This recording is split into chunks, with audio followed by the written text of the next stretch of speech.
Hello everyone and welcome back to the Damage Report live video before our full show today, which is going to be really exciting. I'll tell you why in just a couple of minutes, but if you want to find out why, you have to hit the like button first.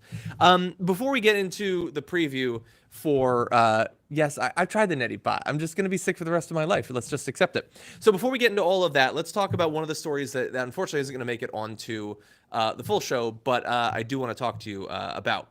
And that is, so Donald Trump, there was, in the acquittal in the Senate, there was an effort that was pretty obvious. It was telegraphed by him and other members of his administration that he was going to be taking revenge. Now, part of that is going to be sort of focused outward. Thank you, Sam. That's very nice of you. I'll talk about it in just a little bit. It's going to be focused outward at people like Nancy Pelosi, Adam Schiff, and others like that. But also people inside of his administration started to be purged too. You know, Vindman and his brother were pushed out. There were a number of different moves like that. Now, in the last week and a half or so, much of that news coverage focused on Roger Stone and the possibility that he was going to be switching from sort of purging those he considers disloyal to rewarding those he considers to be loyal. But I want you to understand that while that might be what the news is focusing on, that does not mean that that purge, the ongoing Saturday Night Massacre, isn't continuing and apparently might be revving up. So there was an article I read which had sources inside the Trump administration saying that they have started to present him once again with lists of people that they've identified as disloyal and names they say would theoretically work better towards advancing his agenda. Now, this is apparently something that was much more common years ago. Apparently, at that point, he was very resistant to those sorts of suggestions. I mean, that sort of fits in with our conception of how he works. But now, in the wake of his most recent troubles of the past few months, apparently he is taking a more serious look at some of these lists. He's apparently told people recently he wants to take action on removing some people he's been warned about, according to one person that's spoken with him. There's a number of names that have been mentioned as people who are helping to lead these suggestions for purges, some of which you might be familiar with, some not. But apparently, he effectively feels, I guess, a bit freed up in terms of not worrying about criticism if he starts to... oh, wait, hold on one second. Sand McUnicorn. Oh, thank you so much. Yes, I mentioned on the show that I was trying to find out who had sent them. Thank you very much. That's incredibly nice of you. I really do appreciate that and look forward to playing them. Thank you so much. Really going above and beyond there. And I hope you didn't think it was for my birthday because my birthday has passed, but thank you. So effectively you've got, let's see. Victoria Coates, Deputy National Security Advisor, was pushed out and moved to the Energy Department. You've apparently got Peter Navarro, who apparently believes, and I don't know what evidence has been presented for this, that she's the author of the book Anonymous. I've never heard that name brought up before in the context of that book. Maybe it's her, but supposedly Peter Navarro is one of the ones who is, and by the way, if you didn't know, that's the top trade advisor. There's some awesome videos from back in the day of him and Trump, who is apparently sort of been deputized to try to track down some of these people that they feel are disloyal. Now, beyond the individuals here, though, apparently Trump's strategy going forward is he wants to reduce the size of government, but not in the way that you're probably used to. Republicans have been saying that for literally decades. No, he believes that every person around him, even those who work in the White House, not just, you know, off at like the EPA and stuff like that, are potentially leakers and people who are going to turn on him someday just by being just having access to these conversations and things like that. So he wants to drastically cut down the size of the federal workforce, not in the usual conservative sense, sort of a broad brush applied over all of government, but in particular in the areas where he has to have contact with. And again, I'm seeing some of your comments. It is very like, it's like mob behavior. It's like, you know, tin pot dictator behavior. This is why they surround themselves with family members. They believe that there's going to be more loyalty there. He's apparently transitioning even more into that sort of thing. And what's interesting, and by the way, if you haven't already hit the like button, please do that. I wanted to mention one other piece of news that's sort of unrelated, but it exists in an ecosystem driven by this sort of behavior from Trump and news coverage about this sort of thing by Fox News, that the right-wing grifters are all about this stuff. So as an example, so CPAC has released their agenda, and I want you to see if you can notice a pattern in some of the events that they're going to be having. So, and by the way, this is coming from Mediaite. So on Thursday, they're going to have a panel called The Coup on the Republic, a prelude. That immediately is going to be followed by The Coup the day after tomorrow.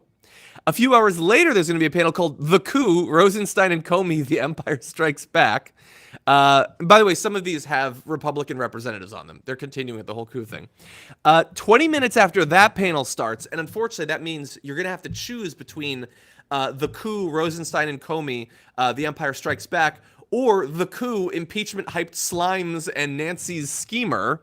So yeah, you can't go to both, unfortunately. Maybe tapes will be made available or something. That also has a representative on it. Now, thankfully, on Friday, if you missed one of those, you can go to The Coup Spygate. That is Devin Nunes and Dan Bongino, so you know it's going to be a real intellectual take on what's been going on. And then later on that day, there's The Coup, A Witch Hunt Begins, Hillary's Ukrainian insurance policy, because they still believe this. Like, Fox News has already written a report about how they brought on that guy John Solomon of The Hill, who just lied nonstop about the Ukrainian conspiracy theory that he effectively made up himself. They're still doing panels about it, even though Fox internally has admitted, this is a disaster. We got to stop having this guy on. He's just spreading conspiracy theories. There are 6 panels that have the word coup in them. There are others where they'll talk about the coup and all of that, but there's 6 just named after it. And so this is the thing. Trump gets obsessed with it. People who want to clear out, deaths to Bridgeport. So the people who have a vendetta against various people, they're using the whole coup narrative to push people out.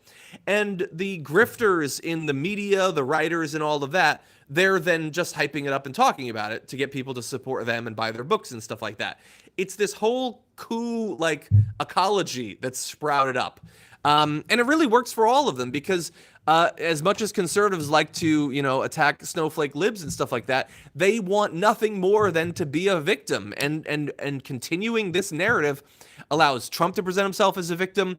It allows those in his inner circle to present themselves as loyalists because, like in Nazi Germany, they're pointing fingers at other people. That's how you prove you're loyal. And then for all the people in, the second, third, fourth, fifth tier, they get to sell their books by talking about like, oh God, they're all coming after us. It's pathetic, but it probably is how the rest of his presidency will go. Hopefully that will only be like 6 months or so. Anyway, so that's one of the things that's going on. I did want to let you know, though, the live show is coming up in just 12 minutes. Do you know who's going to be joining me for the show today? Emma Vigeland is in studio. We're going to be talking about thank you, Laura.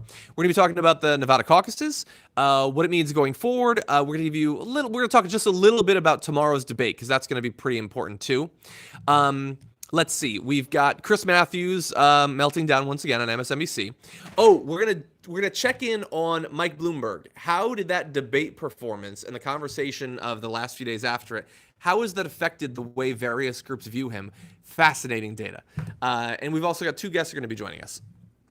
Dia Da Vinci says, down goes Weinstein. Tell me you're covering it. Yes. So our rundown was already locked by the time the news broke, but we are going to be covering it on the main show, obviously.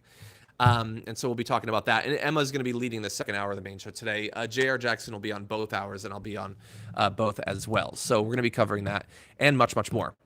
Thank you, Amanda. I will be on the main show tonight. So to give you an idea of how this week is going to go, the main show all this week is myself, JR, and Emma, both hours, with me leading the first hour, Emma leading the second hour. I believe throughout. Maybe for the power panel, we might get an extra person, but that's the basic idea. We have debate coverage tomorrow night. We are going to be doing South Carolina coverage Saturday afternoon / evening. So you can look forward to that as well. And if you haven't already seen, my latest op-ed for The Hill is out. It's what if Bernie has already won this thing?